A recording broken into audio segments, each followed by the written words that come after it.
and welcome back to the 5 O'Clock Sweats podcast. As always, I'm Ryan, joined by my good friends, Derek, Chris, and today, as you can probably guess by our Eagles garb, we are talking about the Eagles, and specifically, we are recapping the season to this point.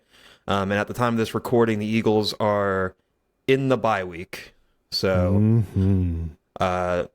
currently the Eagles are 8-1, and I think, at the beginning of the season, if we were given the option of being 8-1, I think we'd all take that. And but I think I speak for everybody when I also say that it's been a rocky 8-1, and I hate to be a guy that complains about being 8-1, and I really don't want to be that person. But I mean, there've been some ups and downs, mostly ups, but there's also been some downs. And I'll say. But listen, we gotta just take a step back and appreciate this team and these last two seasons for what they are, and that is that this team is really, really good. They find a way to win ultimately, and we're very lucky to be experiencing this right now. So before we dive into this and before Chris rips the Eagles, let's just appreciate where we're at. We're 8-1, the best record in football, number 1 seed in the NFC, and it's looking pretty good. Feels good, man. Chance to go back to the big game possibly in February. So right now we're just going to start the episode off with just our overall thoughts on the season to this point. I think I kind of set the mood. It's been split. It's been a lot of good, a lot of not so good, but more good. And I think when you look at this team at this point, they've won a lot of close games. They've made it harder on themselves than they probably had to. But even in those games where, maybe they're down or they cough up a lead or they let things get dicey towards the end, they always find a way to pull it out. And that's what good teams do. Good teams find a way to win even when it's ugly. So I think that's just the DNA of this team right now. What's the team's identity? They fucking win. That's the identity. Obviously, Jalen has been really good. He's been great.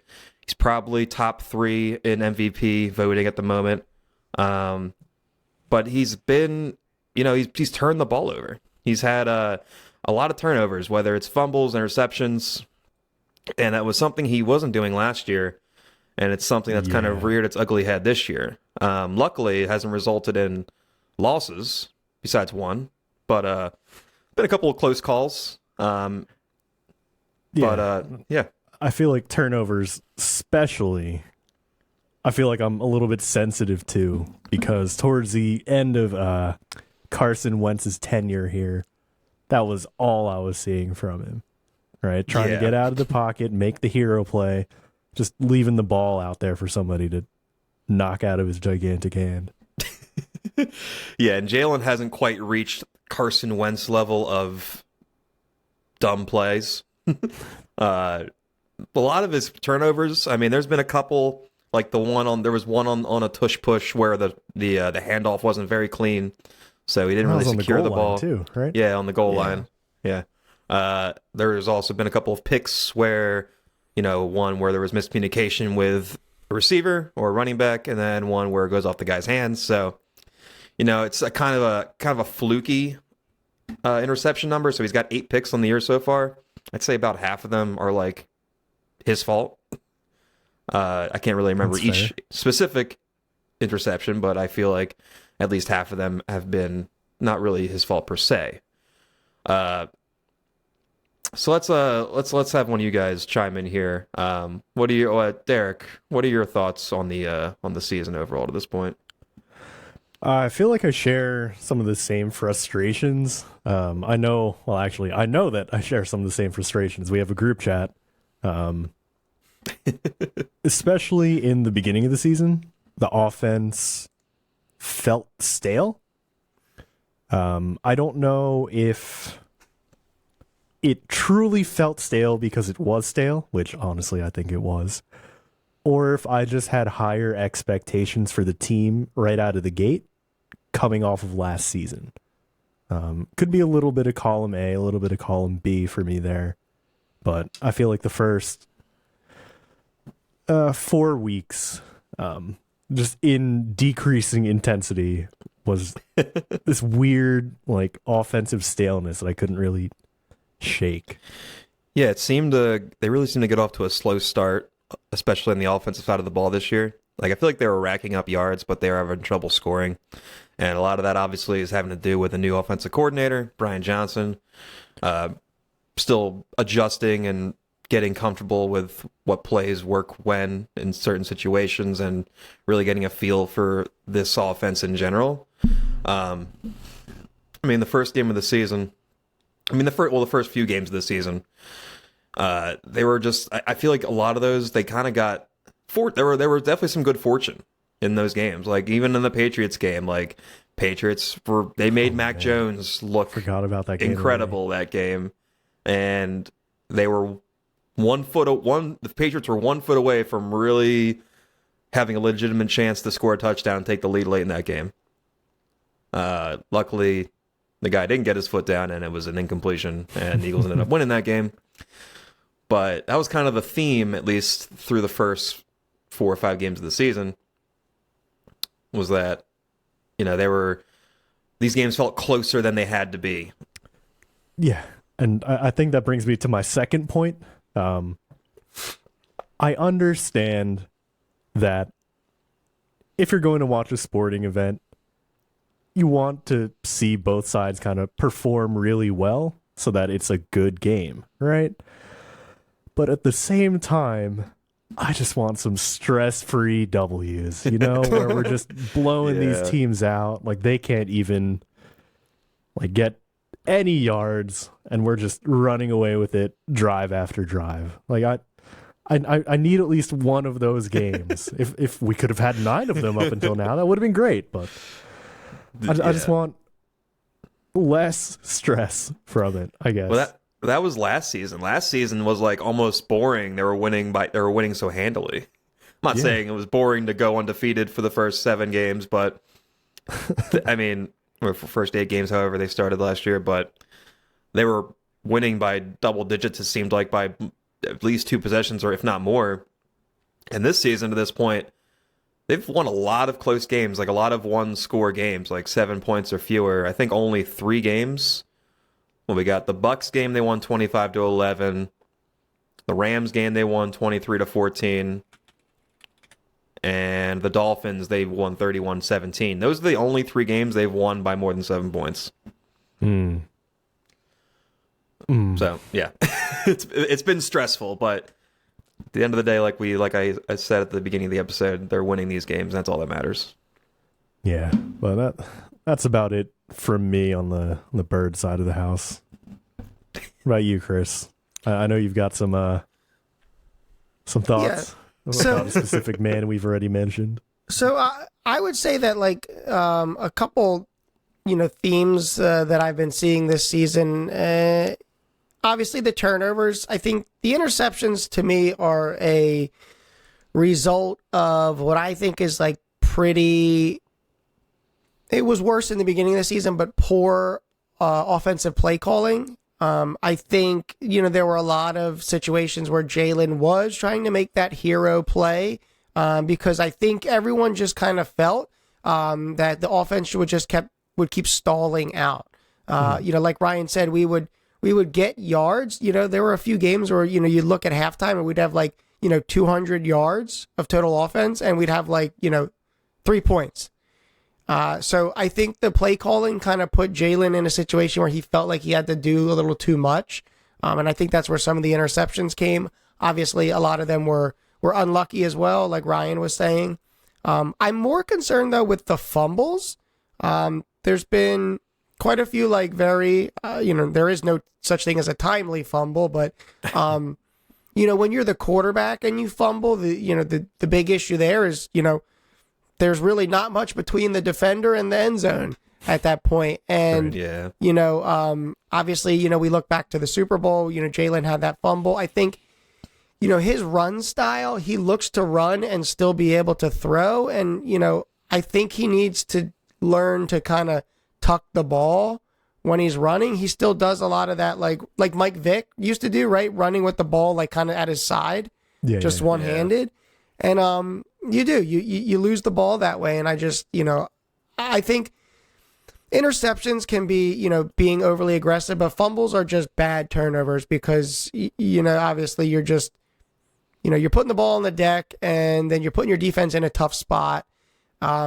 I think, we've kind of weathered a lot of those storms because the defense has bailed us out on a lot of the turnovers. We'll force a punt, to the opposing team when they do recover one of our turnovers. But, you can't rely on that. And, when you play, we're getting into a tough stretch of the season here. When you play the kind of teams that we're going to start to play, like three fumbles, whether you lost them or not, you can't be given those opportunities to the defense. So, that's a concern for me is the turnovers. And then the other thing kind of I alluded to, I think, is the play calling. I have a huge issue with Brian Johnson. I think I don't know. I almost feel like he overthinks and he like reverses things. Like, when we should run on first down, he's throwing and then running on second down. And then we'll get 1 yard on second down and be third and long. I mean, how many third and longs have we had this year? Probably more than probably other seasons in the past that I can remember. And I think part of that too is it goes into, this tush push thing where I feel like he's like, they're already planning for 4 downs, but I don't necessarily like that. I mean, I think there's a time and a place to plan for 4 downs, like in the red zone, but I don't think you should be calling all of your plays with that kind of in mind. And I feel like he's conservative when he doesn't need to be, and then he's like stupidly aggressive when he should just be conservative. Like when we were trying to close out that game last week, why are we taking that deep shot? I don't know. Couldn't tell you.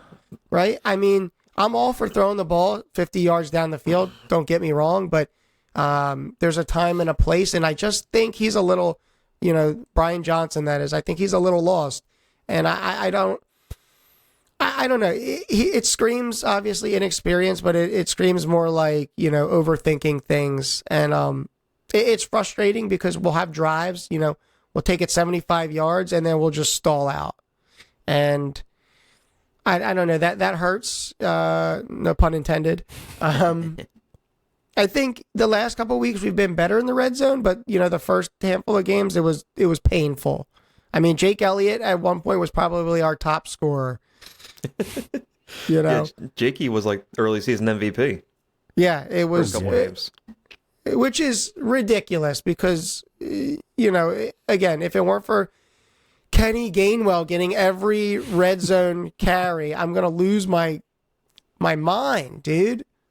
I mean, we have such weapons, and like AJ's the kind of guy like we have Julio Jones, but you look back years ago and Julio Jones, like, dude, I would throw that ball in the end zone to him contested, and you just let him go get it, and that's how I feel, right? Like, why are we drawing up these crazy ass these stupid handoffs or these draws to Kenny Gainwell or these screen plays where Devontae Smith is supposed to block 12 people? Like, I don't know. It frustrates me. We're so good. Like, we don't even need to be cute. Just jam the ball in the end zone. Yeah, I know. And again, turnovers have also played a factor in that too. But yeah, I think, and I know you're not the biggest Brian Johnson fan, but I do feel like he's been a lot better over the last few weeks. Like, he's definitely shaky to start. But even like, especially the Cowboys game last week, like the 3rd and 3 play, that was the only play where I was like, what the hell are you doing? Yeah, what is happening? Yeah. And there's been some other questionable play calls, like what was that first Washington game in Philly, where they're trying to close the game out and they take a deep shot to AJ and they score the touchdown. Great, but they gave Washington a legitimate chance to get the ball back and then drive down the field and tie the game, which they ended up doing, and then OT ensued. When, by the way, if Ron Rivera goes for 2 in that game, I think the Eagles lose. Well, the other thing is I feel like defensively we're making bad quarterbacks look good. Yeah, I think I believe honestly, like, well, they made Sam Howell look good twice. Mac Jones looked good that first game. I mean, Kirk Cousins ripped him apart in that second game. Like, he went off. Yeah. But yeah, I don't know what it is. That's the biggest thing for me is like, why? How does Sam Howell have the Eagles number? Like, that doesn't make any sense to me whatsoever. Yeah, I don't know. Last couple years, every time I see the Commanders coming up, I think something weird is going to happen, and they're just going to know exactly where to poke and prod and like dismantle our defense. Yeah, but I know Bieniemy is the offensive coordinator there, so like, he's coming off the Super Bowl against the Eagles, so I know it's a different defensive coordinator, but he's obviously got a scheme that works against the Eagles defense, and he's exploited them twice. Luckily, the Eagles won both games. That's kind of what I was going to say. Is I don't think their personnel obviously is anything special, but I think they're schemed pretty good for us. Yeah, definitely. Can't explain it. It's just one of those things, unfortunately. Yeah. But I think the other thing too is, you look at the defense and we're still doing like some of this Jim Schwartz shit where it's like this bend, don't break, right? We're playing these soft defenses, like, and we're getting eaten alive in the middle of the field. I feel like every week. I don't know. It feels inconsistent, Yeah. Pass rush has been up and down too. I think we've gotten a lot of pressure, but and I think we've also had some really timely sacks. You look at last week too, very timely sacks, but still, like, I think I just feel like sometimes we should be getting to the quarterback a little bit more than we are. And I think it's kind of like a catch-22 because what happens is, like, the pocket collapses and we're forcing a lot of these guys out of the pocket, but then that becomes harder for the secondary to keep covering. Yeah. And I feel like we kind of give up those plays, where they scramble and then, like, somebody comes back to the ball. So, I don't know. I'm not impressed with the coordinators. I mean, Gannon sucked too. So I honestly think he threw our Super Bowl, side note, but. Well, yeah, that was that whole thing. Yeah. So, but like you said, I'm always hypercritical of the Eagles. But we're 8-1. But I do feel like it's every week you just feel like a little, you know what I mean? At the end, like it never feels like, okay, like easy watching, like Derek said. I always feel like the eye test, you know what I mean? Like we're just not quite there. And I feel like I keep saying that every week. Like we haven't put everything together yet. But I'm just worried, to keep saying that. I don't know. Yeah. I feel like last season, again, with the expectations, right? Last season, it felt like we had total command of the game, total command of the field, pretty much any time we took it, right? Yeah. And maybe I was expecting more of the same this year, and it's just not there. Like you said. I agree. And I don't know the stats, but, I think, last season, I think we were, part of that was we were getting out to leads fast. Mm-hmm. I mean, you could, quarter. Yeah, exactly. But you could even like watch you could watch the game, go to the kitchen and get like your food ready, and you could come back and we could be up 14-0 by the end of the first quarter. You know what I mean? Like, We were just doing that so frequently. Granted, we did have like an issue kind of stalling out in the second half last year, but I don't know. I think there's something big about, getting out ahead early. It changes a lot. It takes pressure off, the defense and stuff. But, you can't argue with 8-1. I just, some of the teams we've played, I feel like we should have like manhandled. Oh yeah. Yeah, I mean the biggest or the most, I guess, complete win of the season is probably the Dolphins game. Yeah. The 31-17, which at the time the Dolphins, were really hot coming in. Only a couple games removed from that 70-point game they had. I forgot about that. Holy shit. Yeah. And I mean, props to the defense. I mean, as much, as dissatisfied we might be with the defense, like Sean Desai and, they held up against Tua and Tyreek Hill. I know they didn't have, or did they have Waddle that game? I forget if they had Waddle that game. I feel like they didn't. Okay. Yeah, they may have been missing Waddle that game, but anyway, I mean, they were still able to keep that high-powered offense. They held them down, and Tyreek didn't get over 100 yards, which is a win. He had that one touchdown, but they kept him quiet generally. Oh no, he did play. Waddle did play. Waddle did play. They were missing linemen, I think, offensive linemen that game. So, even more impressive, they were able to shut down Waddle and Tyreek Hill for the most part. I agree. I just, I feel like we absolutely can compete with the best teams. I feel like we are the best team in the league, but what has always bothered me is like, I still feel like we play down to teams, and like, there's just no reason. Like, I think I was texting you the other week, Ryan. I was like, this is a freaking trap game. The Washington game. Yeah. I mean, that looked like shit in the first half. And I was just like I don't get it. Sometimes I really don't understand. Like, we're just that much better. And, why are we not asserting dominance? Why are we not throwing the ball every play to A.J. Brown? Well, that's kind of what they've been doing. Yeah. Yeah, they fixed it. Ever since the big blow up on the sidelines in that Bucks game, where AJ was supposedly complaining about his targets, which is not the case according to him and Jalen. So that was a whole bunch of media whatnot for nothing. Listen, yeah, I mean, I like that, right? You want your best receiver to demand the ball. I mean, obviously you don't want like drama, but you want a guy that wants the ball every play and is playing like that. So I mean, I have no issue with that. Yeah, I agree. I think it's kind of, the media likes that. Yeah, they need something to talk about.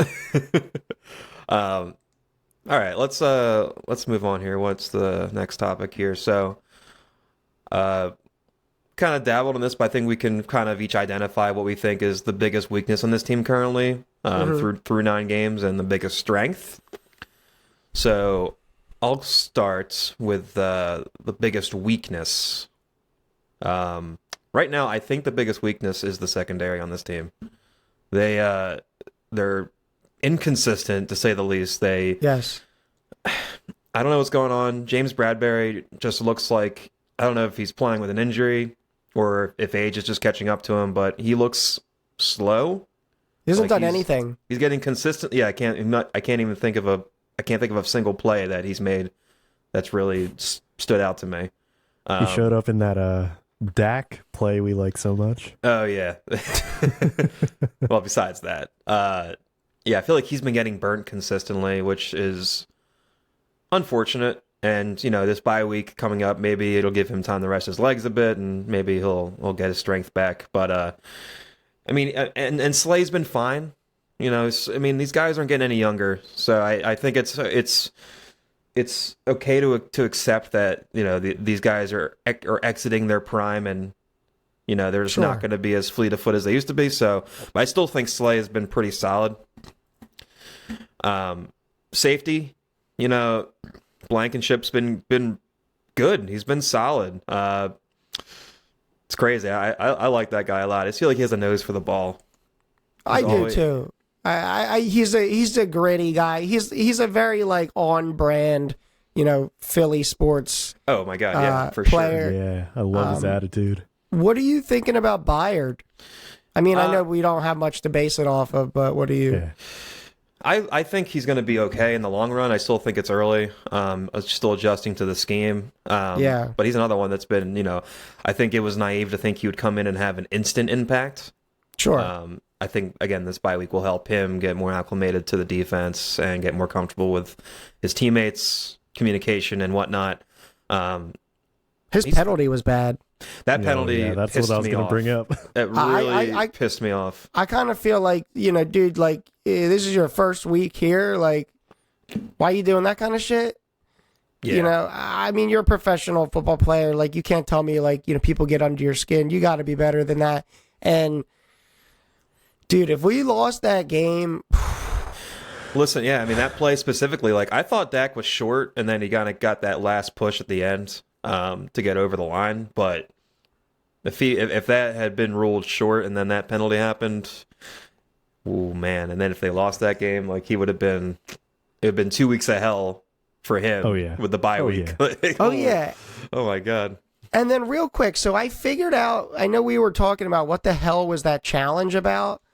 So from my understanding, it was, Dak's sneak, right? And then they called the unsportsmanlike on Byard. So from what I understand, they were challenging forward progress had stopped. Mm-hmm.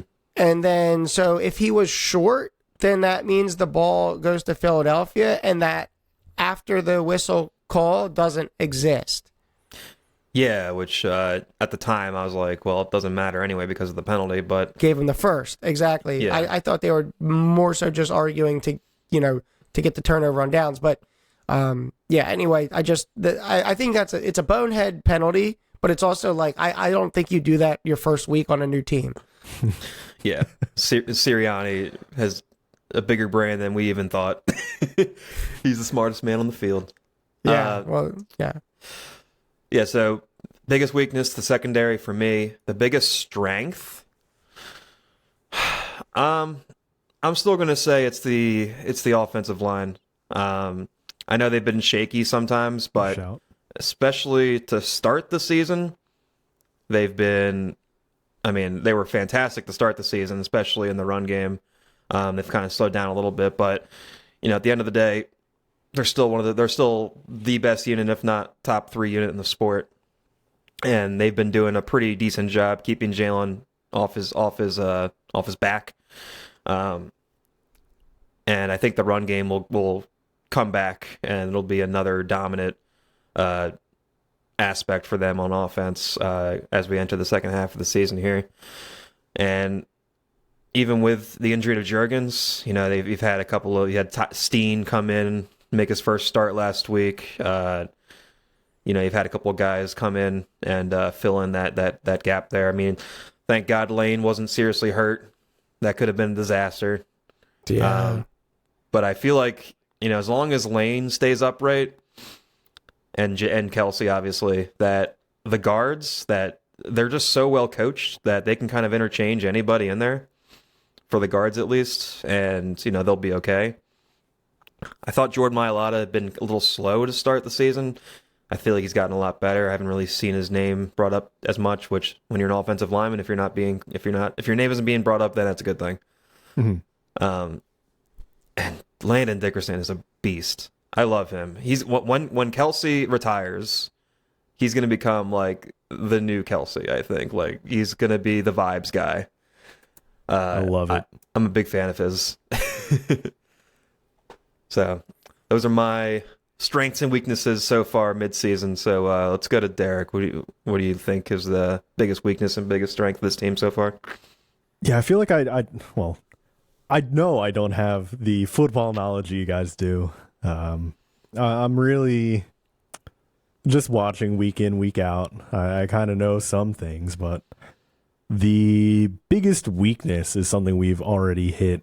And the reason is something we've also already hit. So I'm going to say that it's the offensive play calling. And the reason is it should feel like we can get a first down. And right now, it feels like we're getting, 2 yards on first down. We're throwing away second down, and suddenly we're in a 3rd and long situation. I'm like, oh no, we're going to have to punt this away. And then some insane like one-handed catch from like Dallas Goedert saves us, like somewhere around like the 50, right? And it goes back to like, I just want this to be a less stressful sporting event for me.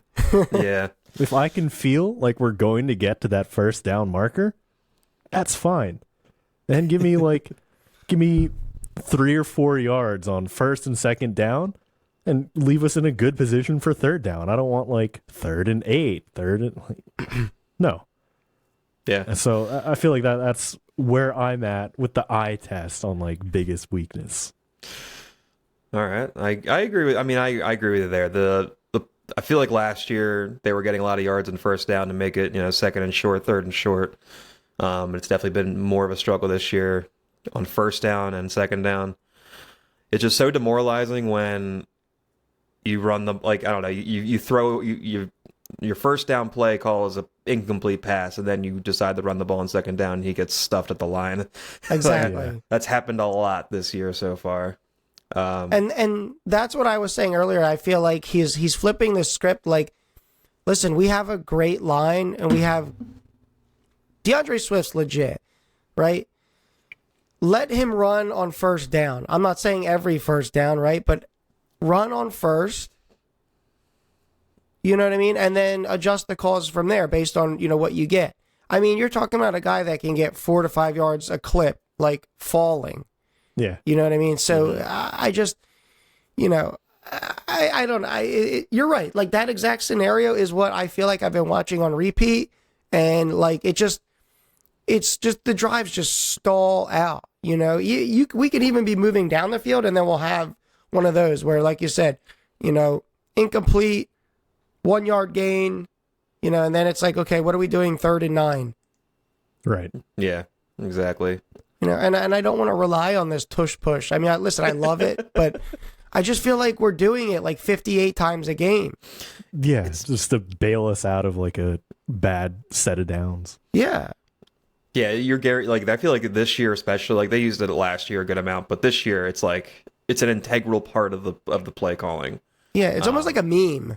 It is, yeah, and I think I honestly think Sirianni's trolling at this point, which I fully appreciate. I would love to see just a sequence where they run the tush push on, like that's the only play they call on an offensive possation. I think they could literally score a touchdown. First play of the first drive. I think it'd be hilarious. It would be so funny. Dude, when they ran it at the goal line against the Cowboys last week, I was like, this is genius. This is like the perfect situation for this play. And gave him like 3 yards of breathing room. Here's the thing too. I think he's trying to set up like a pattern to then become deceptive later in the season or in the playoffs. We've seen where like, we've set up for the tush push and it's really like a pitch to DeAndre Swift. Yeah. Like I think they showed their hand too early on that one. They should have kept that one in the back pocket. I agree, but I think, what it shows is, we can have a couple, variations of that play that, could potentially be like legit walk-in touchdowns. So, I think there's a bit of that, right? The game within the game kind of thing. The whole league's talking about this one play, and then all of a sudden, we break script and, we run it a way that you've never seen it. Right. So, but I just think, I don't know. Like let's play like normal teams. Like we get to fourth down when we get to fourth down, but why are we like calling plays assuming that we're gonna have 4 downs? Yeah. Yeah. But I'd say as far as biggest strengths go this season, in the games where we've struggled, I feel like when our offense is stalling out for 3 consecutive quarters or maybe just an entire half, our defense steps up and at least holds the line. And then, we get back from halftime and then suddenly our offense is, amped up. They get out there and they win it for us. But that's not possible if the defense doesn't at least hold back the other team. So I feel like when the offense disappears, at least the defense has been showing up. It's not like they're both dropping the ball figuratively at the same time. Yeah, no, I feel like the defense, as much as we've ripped them so far this episode, they've come up big in a lot of spots. They've made plays when they've had to. They've won games for them. Obviously, recency bias, but the Cowboys game, they bent all the way they could, but they didn't break. They tried everything they could to blow that game. CD Lamb caught the ball on like the 6-yard line. I had a heart attack. I was like, he was way too close to the end zone when he caught the ball, but luckily he went backwards. I don't understand how he didn't go in, honestly. Yeah, well, the swarm of green jerseys around him keep him out. It was good. Here's the thing. Like, I know we were playing a prevent defense, but like, holy shit, we were like really far back. Like, to be giving up the ball on the 6, I was like, damn, that's a little too much of a cushion. But yeah, I agree with those. How about you, Chris? I think for me, so I'll start with the weakness. I agree with you, Derek, and maybe I'm just a Brian Johnson hater. You are. That's fine. Yeah, you text me about him every week. Yeah, I really think the biggest weakness here is the play calling. It's clear we have a ton of talent, and we see that every week, and I think our shortcomings are, poor offensive play calling. Now, it's gotten better, and it's not the whole game, but there are a lot of kind of repeated mistakes that I see that I think are basically patterns with this guy. Like we had just talked about, throwing on first, or just, taking deep shots when you don't need to, and then vice versa, not doing it when you should. Like, I don't know. Sometimes I feel like he's watching an entirely different game, to be honest. Yeah. And I think there's times, honestly, he doesn't know what the down is. I don't know about that. I think when by saying that, I think he is trying to outthink the defensive coordinator. Like, what are they expecting me to do? Let me do the opposite of that. That's probably what was thinking. What his thinking was you to be a competent play caller. It's like third and short. They're not expecting me to take a deep shot here. Let me try it, which is not the right call. But I can kind of understand why they're doing that. And if those plays work out, then it's like we're singing his praises. So no, we are, but the other thing is this isn't the strength that I'm going to talk about, but I think one of our strengths is when we have a good drive, we can really possess the ball for a long time. There's been a lot of games where I think we've actually won primarily because of time of possession. The difference. Yeah. Keeping their offense off the field obviously is the best defense. And I feel like we've had a lot of really, like 9-minute drives where you just absolutely eat the quarter. So that's a positive. But the big thing I wanted to talk about is I think our strength, as was last year, is our big playability. We can drop a 50-yard touchdown on your head in a second. Yeah. And you don't have to know when it's coming, and you can know it's coming, and you still can't stop it. Mm-hmm. And I think Jalen's deep ball looks good. I think the accuracy looks good. I don't care what anybody says. I do think Jalen can throw a good deep ball. And, of course, we have the receivers to do that. On the defense, too, right? The defense has come up with some just big plays. Like I said last week, the sack at the end there, huge. You might not see the defense all game, but then all of a sudden, bam, like when we needed it most, they're there. So I think overall the big playability has really saved us. We've come up clutch a lot of times. Yeah, I'm glad they're pushing the ball downfield to Devontae a little bit too, which is nice to see. Yeah. Oh, yeah. All right, so we've gone through our biggest weaknesses and strengths and our opinions of the Eagles so far. Let's do midseason MVP to this point. Let's each pick a player who we think has been the MVP through 9 games. There's a couple obvious choices. Yeah. and we have to pick specific players. You can't pick like the offensive line or defensive line. You got to pick a specific player. So I'm going to go ahead and I'm going to take the obvious off the board. Jalen. Jalen Hurts has been. We can't pick the same people. Okay. Well, you can. Sorry, you can if you want. I didn't mean to say that off the board. I don't know. That was just me being getting excited. Damn. That's me laying the gauntlet. No, you can pick the same player. Jalen. I mean, he's the quarterback, so it's easy to say he's the team MVP. But this guy is just the best. He is everything you want your quarterback to be. He's a winner. He says all the right things. He's tough. He plays through injuries, and that's the biggest thing he's done this year. Is he's played through injuries. He's not 100%. He doesn't let it show on the field. He's just a grinder. And I feel like he's arguably, I know last year his statistics were incredible, his turnovers were down, but I feel like he's even taken a step forward this year, which is in line with his career. Going back to college, he gets better every year. And I feel like with the knee injury, it's forced him to really adapt to becoming more of a pocket passer. And he's excelled. He's looked amazing delivering balls from the pocket. Like his deep ball, as Chris said, is beautiful. It's great spiral, right where it needs to be every time. He's delivering the ball on time as well. And I'm so impressed with him. I mean, he's 25 years old. He's gonna be in the MVP conversation again this year by the time it's all said and done. And sure, yeah, his toughness and his leadership, everyone respects him. He's just been a monster, and the Eagles and us fans are lucky to have him. I think, adding to that, I think his mental toughness is what I'm most impressed by with him. You look at a guy who doesn't have that, like Carson Wentz. Damn.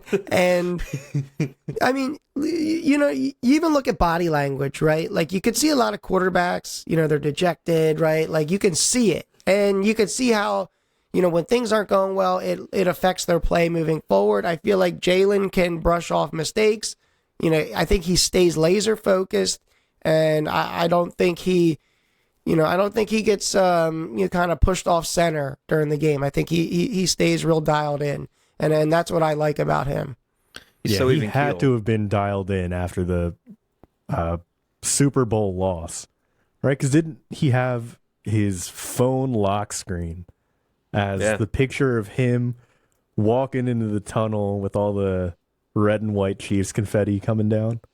Yeah. Like, if that doesn't tell you what you need to know, I don't know. I love it. Yeah, no, he's got the exact mindset you want your quarterback to have. He's just laser focused. He's never satisfied with any performance. He could have 500 yards and 5 touchdowns, and they could win, and he'd be like, "There's still room to grow." Yeah. So let's move on. Derek, who's your midseason MVP to this point? Well, Ryan, I'm glad you asked. So, Jalen's great. We all love him. Mm-hmm. Period. No. There are people on the other side of Jalen's passes. Yes. And for the past, I guess last season, I really enjoyed watching Devontae Smith just kind of reel them in, somehow get both toes like in, and just come up big for us. I know we already talked about the week 3 sideline discussion with AJ Brown, but I feel like since then, AJ Brown has really been the go-to guy. I mean, Smitty does reel them in on those like 3rd and long situations, like just past the first down marker, and he's really helpful then. But AJ Brown's been the guy, right? Yeah, he's incredible. I mean, he's the best receiver that we've ever seen, like for the Eagles at least. I know T.O. is here for 2 years, but I mean, AJ he's just incredible. I mean, he's different. He's having a better season than T.O. ever had with the Eagles, and He's already got 1,000 yards receiving. He's the fastest to get to 1,000 yards in a season for an Eagle. Yeah, for an Eagle. Okay. I was going to say, I think Tyreek Hill broke that record for NFL. Tyreek broke that in one game. Yeah. Well, That's nuts. That's what it feels like.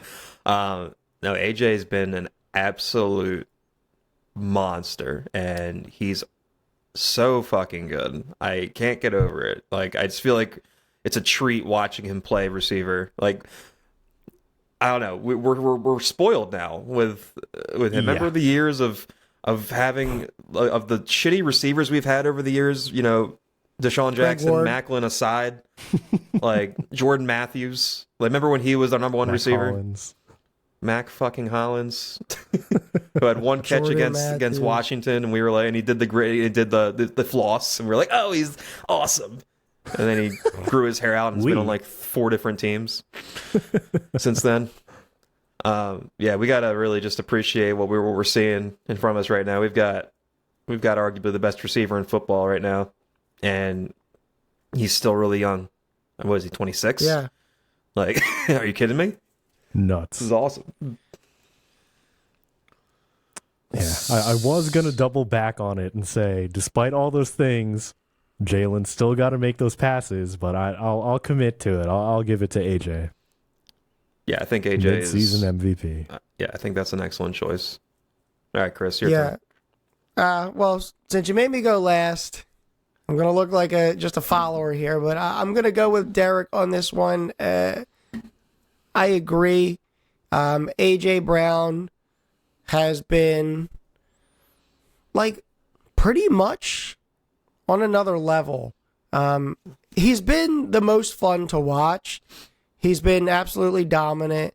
And it's like one of those, you know, every once in a while your team gets a receiver where, like, when the ball is in the air and it's going his direction, you are more surprised if he drops it than if he catches it. And it doesn't matter really where it is. You know, I felt like we had a lot of years where it was surprising to see the catch, you know, and you were more expecting the drop. Yeah. Oh my God. Aguilar, Jalen Reagor, who didn't really even play, but so yeah, I mean, you know, we're not 8-1 without AJ Brown. Certainly Devontae Smith has a big role, as you know, did Dallas Goedert. You know, I mean, I can make a case for pretty much, you know, a lot of people, but I would pick AJ Brown. He's just doing it, man. Yeah, no, I can't argue with that. And it's not just, I mean, Jalen's delivering the ball, but he's gotten so many yards after the catch.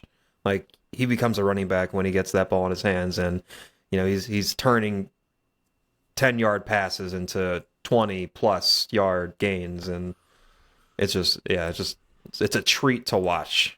I'll say this. Yeah. It's evident that he is the best number 11 that we've ever had on this team. Absolutely. Yeah, I think that's pretty safe to say at this point. All right, let's move on to something else here. So I guess we can just say what our favorite. We can each name our favorite moment from the season so far. Let's see. I know what I want to pick, but I'm trying to remember what game was that. I think that was the AJ Brown one-handed catch.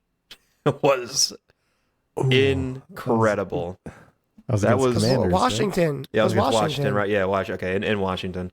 Yeah, that was one of the best catches I've ever seen, and definitely one of the best. Yeah, I mean, it might have been the best catch I've ever seen an Eagles receiver make. You know, besides that, it was maybe the Alshon catch in the Super Bowl with the torn labrum. Yeah. Oh God. I want to focus on this one. This was a special catch, and yeah, it's the play of the year so far for the Eagles, I think. So that's mine. Good pick. Thanks. I'm going to go in a similar vein to you, only because you mentioned it, but the Jason Kelsey celebration after the one-handed catch was absolute mint. He comes in, does a reenactment with the one-handed catch. That's great. The only other celebration that rivaled that this year was from this past week where Devontae Smith threw the alley-oop to A.J. Brown. They recreated that D-Wade LeBron picture. Yeah, they tried. It's one of those two sellies for me. Yeah, they tried. You, Fortunately, AJ missed the dunk. Yeah, whatever. Well, my favorite play or moment so far this season happened last week. Yes, it did. And it was Dak getting literally placed into a garbage can on like the 5-yard line. Dude, when that happened in real time, I was like, I like literally like my eye, I like jumped. I was like, wait, what? Dude was just like flipping. And not for nothing though, it's made for some amazing memes and TikToks. But it couldn't happen to a more deserving quarterback. You know, I love that's it. That's all I'm gonna say. I'm not gonna say too much. I think a runner up for my favorite moment of the year would be also from last week when Dak steps out of bounds. Oh my god! On the 2-point conversion, dude, so good. What a untouched, just steps out of bounds. So dumb. So dumb. I'll give credit to BG on that play for chasing him down. Yeah, the pursuit. BG. Yeah. That hits forever immortalized in the meme world on the internet. Oh God, love it.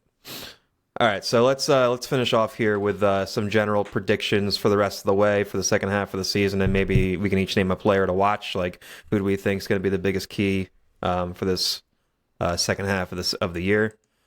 So I'll start with a player who I think is going to have a big impact on the second half of the season, and I'm not going to say Jalen Hurts because that's obvious. I think, honestly, Julio Jones is going to be a huge factor especially these next 4 games with Dallas Goedert out. Yeah. I mean, someone's going to have to pick up the slack, and I don't think it's going to be the backup tight end who's at this point. Is it Stoll or is it Alcantara? I think it's Stoll.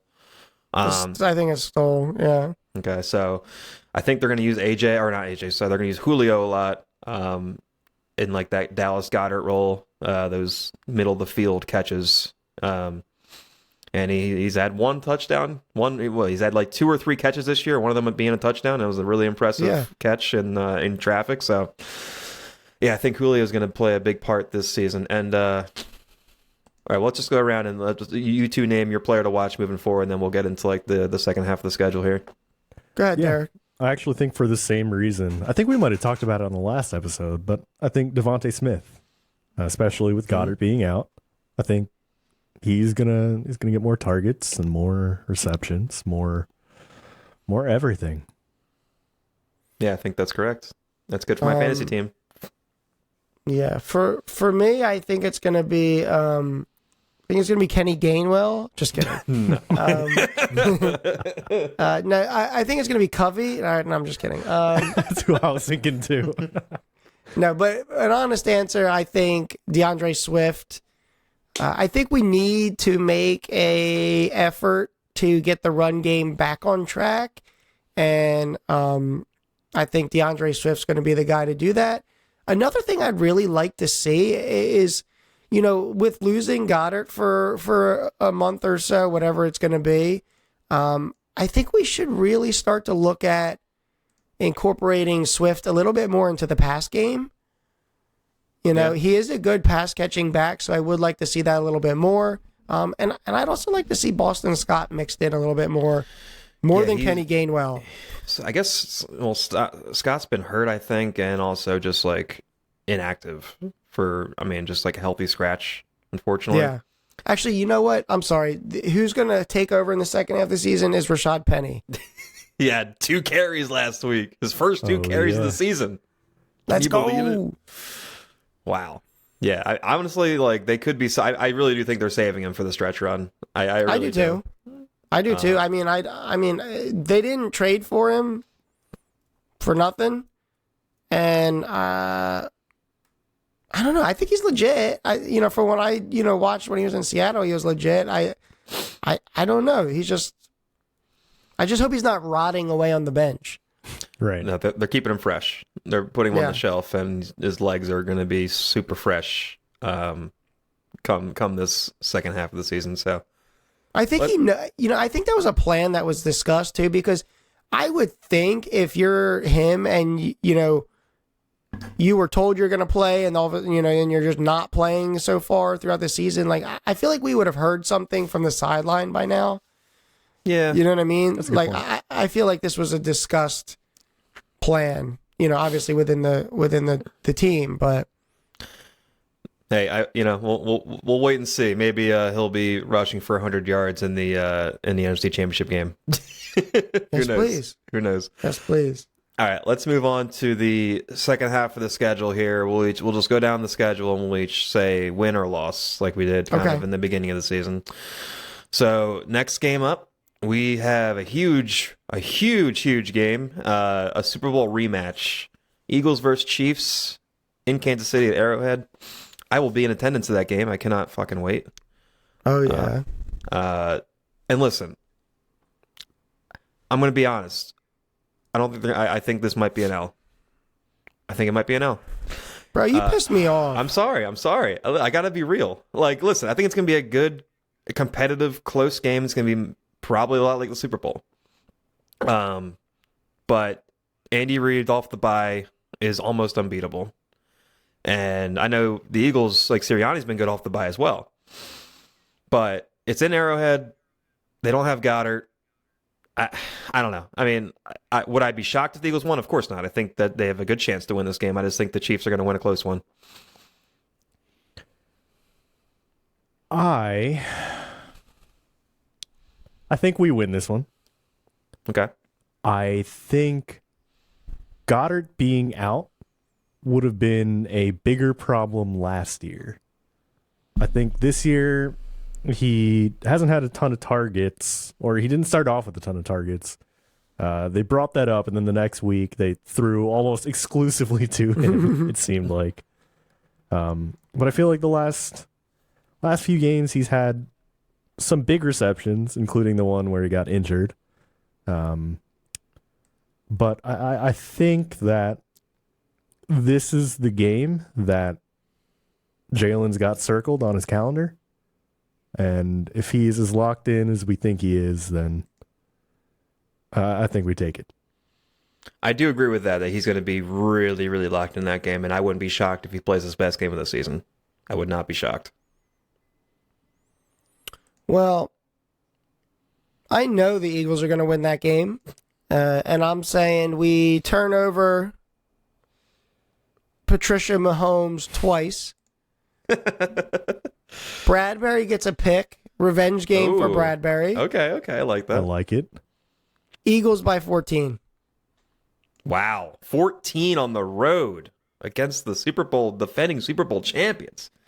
Yeah. Well, hey, if they do that, I'm going streaking in Kansas City that night. You can book it right here. Damn, now you're actually kind of making me root against the Eagles now. Oh, damn! If it's I'm gonna be hungover the next day if that's the case. I'll be hungover regardless. But all right, moving on. The Buffalo Bills at home. The Bills have been kind of up and down this year. I think the Eagles are going to win this game. It's the second Kelly Green game too, which we got that going. So can't lose in the Kelly Greens. I think this will be. I don't even know if this game will be that close. I think it could be like a 10-point win on the Eagles side. I just think the Bills are kind of a mess. Like they've been solid, but Correct. they've been like Josh Allen's a turnover machine. And honestly, they don't scare me. I mean, Stephon Diggs is good. Their defense is okay, but I just think the Eagles are the better team at home, and in the Kelly Greens, they can't lose. Yep. That's what I said the first time around. That's what I'm saying the second time around. We're taking this one. W. Yep, I got the Birds. I think it's a stupid close game, though. I think it's another one of those Commander games. And I'm going to say Eagles by 3. All right, win's a win. Now, do you think it's going to be like a walk-off field goal, or do you think it's going to be like the Eagles defense bends but doesn't break at the end? Yeah, I think it's going to be another, like, we tackle them at the 5-yard line as the clock expires. Well, okay. If it's a 3-point game, they're probably just going to get the field goal. That's the That's case. true. Maybe a pick. Maybe a Josh Allen pick to close it out. Ooh. Oh, yeah. That would feel go good. down smooth. Yeah, that would be sick. All right. Moving on. This is the game everyone's got circled on their calendar this season. A rematch of the NFC Championship game, the 49ers in Philadelphia, the 40 whiners, as they've been referred to in the offseason with all the whining they did. God, I hope Brock Purdy's healthy for this game so the Eagles can just wipe the floor with him and shut him up for good. I think this is another Eagles win. I think it will be close. I think it'll be a nail biter. I think the game will be in doubt with 5 minutes left in the game. And I could see... I'm predicting a Jalen Hurts game-winning drive to get him in field goal position, and they win by 3. What about you guys? W. Period. Chris. I think this is a win. My only concern is McCaffrey. I just I don't know. I'm a little concerned about McCaffrey, but other than that, I feel good. So yeah, I'm gonna say Birds by a touchdown. All right, I love it.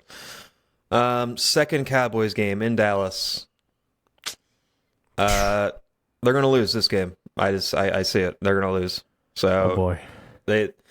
It's hard to sweep the Cowboys. I mean, listen, the Cowboys aren't bad, and it's in Dallas. I feel like it'll be a close game. Obviously, they're always close, but I don't know. I feel like and the Cowboys have revenge on their mind from this past week, so Eagles lose a close game for me. I think the Cowboys are going to have something to prove,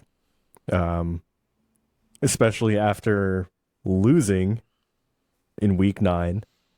I think they're going to want to prove, no, we could have won that game if we stayed inside the boundaries of the ding-dang field. But I think they're going to try a little bit too hard to do it. I feel like they're going to try too many hero plays. I feel like we're taking this one too. W.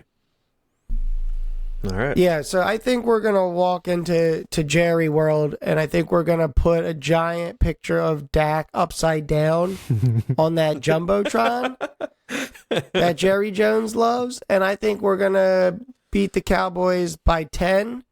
I think we're gonna pick off Dak 2 times and make him cry probably 3 times. All right. 3 tiers. Is it the over-under 3 for tiers for Dak that game? 2.5. Well, on the 2.5, field, that I mean, makes who no knows sense, what's yeah. going to happen in the showers? He's going to cry more in the showers. So I don't know. It's raining. Damn. It's just the water from the shower. All right. So, at the Seahawks. God, I feel like the Eagles always play shitty in Seattle. What's the last game in Seattle? Was it that game in 2017 with Carson? I feel like it was. I think Yeah, there I was think one so. more before that, or after that, I mean. Because There might I have think I been. looked it up, but Oh, okay. I was in Seattle during that Carson Wentz game. I was in Seattle for a funeral when I thought things couldn't get much bleaker. The Eagles lost. Yeah. So I am saying Week 15 against the Seahawks, L. Wow. Okay, we got our first Derek L. I think this is where the trend shifts the other direction. I think the Eagles win this game. Seattle's okay. I don't think they're great. I just think the Eagles are too talented, and I think they win this game. And I do think that Goddard might be back for this game, which would be good.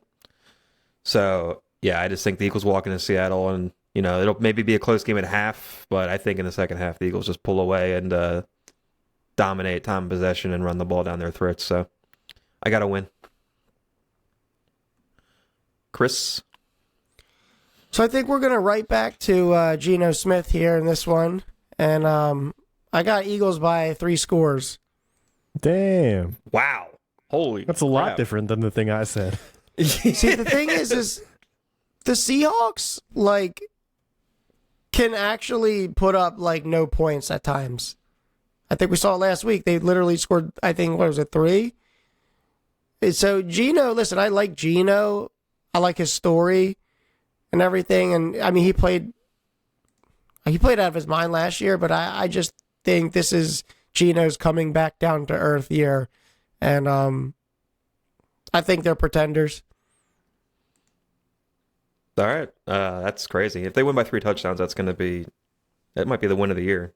That's crazy.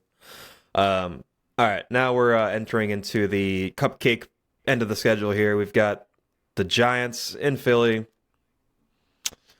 I mean, do we say any more? Yeah. W. Listen, that could be a trap game, so don't say anything. A trap game. I mean, it's a trap game is when you play a bad team and then you play a good team the following week. It's like a sandwich game. Yeah, we do play a good team the following week. The Cardinals. We play Gannon. Just kidding. I'm going to assume we all are picking a win here. The Giants are an absolute dumpster fire. W. So, yeah. Win. At home against the Cardinals. W. I have a W as well. Chris, I'm assuming you have a W. Yes. Yep.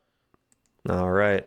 Now, at the Marcus Giants. Mariota, W. Yeah, I was gonna say, and honestly, it could be Mariota and against the Cardinals too.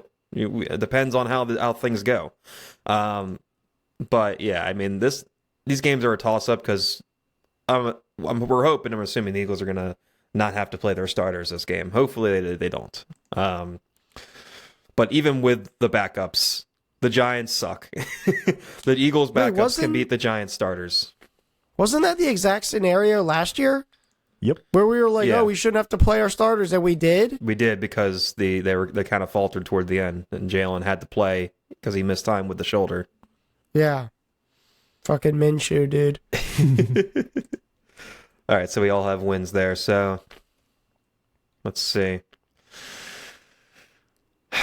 My final tally for the record for the season is 14-3. Derek, let's see. 15-2. 15-2. And Chris, I think you're 16. Did you predict a loss at all? I don't think you did. No, I said 16, perfect season. 16-1. Yeah, Chris is clearly not a homer at all. So anyway, I think all these records secure the 1 seed in the NFC for the Eagles, and honestly, I think 13 wins gets the job done as well, so they can afford to lose one of these games if it comes down to that. So looking like we're looking like we got home field advantage in the playoffs, according to the 5 O'Clock Sweats podcast, and hopefully hopefully our prediction comes true. I think the only way it'll come true is if we each spend $400 on the varsity jacket. All right, fine. You got me. Hey, hear me out. We split the cost and we share the jacket. It's like the sisterhood of the traveling pants. Yeah, and it'll be like my week with the jacket, Derek's week with the jacket, and then Chris can have. Bro, no, that's bullshit because when you get it from Derek or it'll be pristine, and then when we get it from you, there's gonna be like mustard on it. This is Mountain Dew, cheese sauce. There would definitely be a stain on it first day, and I can't even deny that shit. Like there would be a stain. There would be. Blue cheese crusted up on the sleeves. Damn, probably. Dude. I'll have my mom work her magic and get the stain remover out. Damn. So I think that concludes this episode for the Eagles mid-season review. Derek, you want to take us out? Take us home? Yeah, I was wondering if you were going to do it. I'm not prepared for that. I'm not prepared. Yeah, I thought maybe we would turn things on their head, just like Dak was last week. Ooh, but nice. If you have any comments about our predictions, our analysis so far of the season, you can reach out to us on Instagram. We are at 5 O'Clock Sweats. On X, we are at 5 O'Clock Sweats. You can leave a comment on YouTube after you like, comment, and subscribe. We are available in audio form only on Spotify and Apple Podcasts or wherever you get your podcasts. There we have it, folks. Anything else? Go Birds. Go That's all that needs Birds. to be said. That's all that needs to be said. Go Birds. Go Birds. And as always, Stay sweaty.